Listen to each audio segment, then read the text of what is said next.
So the new Inazuma 11 Victory Road update is finally here. Only 10 days late.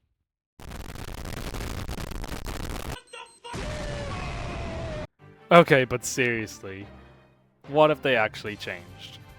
First off is breaches. Breaches have changed from what they used to be before. Before, breaches would be an insta-goal that would go in regardless of the keeper's KP. When a breach occurs now, it now takes away the shooter's tension bar away from the keeper's KP. This means it's more rare for an insta-goal to happen. Approved.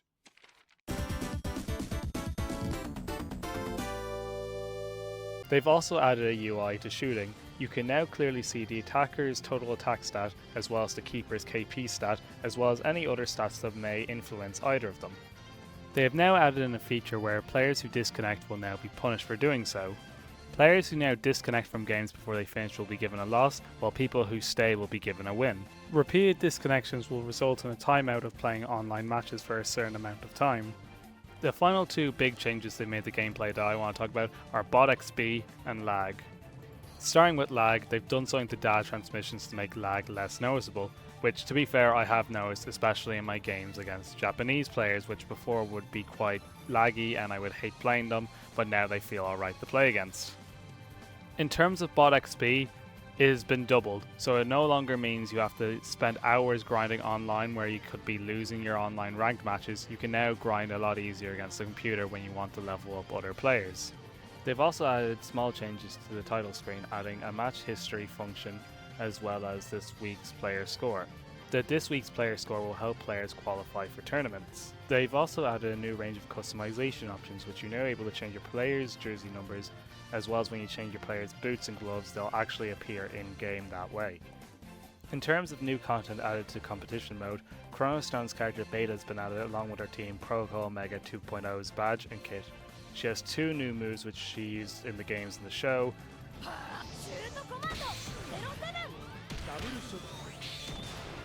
A legendary mode has been added which features the Alias Masters team at all level 50 with new moves such as Space Penguin, Drill Smasher, and certain players such as Icer pick up moves such as Frozen Steel, which they didn't have previously. You can only battle them 5 times per day. While this is a positive change, I'm not fond of the fact that us new players can't use new moves, but that's a minor problem. Finally, let's talk about the story mode.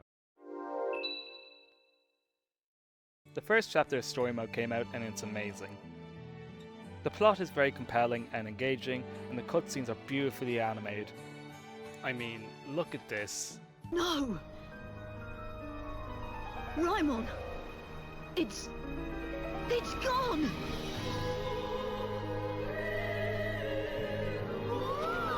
What happened here? Compared to this. 笹波くんはご両親の都合で数日遅れての入学になりました。笹波運命です。よろしくお願いします。Good job, Studio Mappa. The rock, paper, scissors minigame is fun, and there's plenty of NPCs to battle as well as side quests to complete. And now my issue with the story mode. Slight spoiler warning, skip to this time if you don't want to be spoiled. There is no football content, no match or 5v5 battle, which I'm not too fond of. Not having any football in your football game feels a bit of a silly decision. I feel like there should have been at least one battle in the story mode to end with.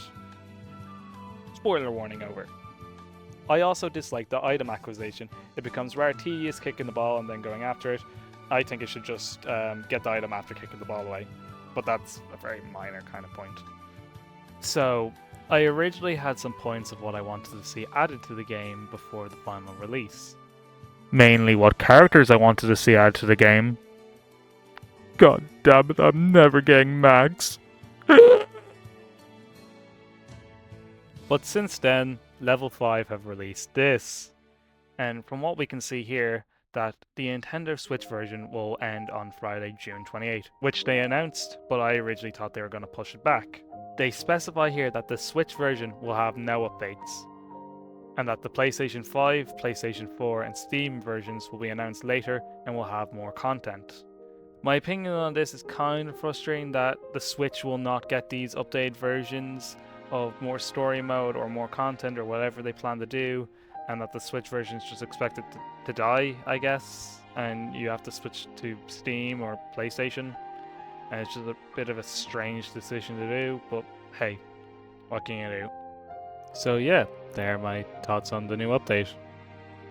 Wonder how yous find it.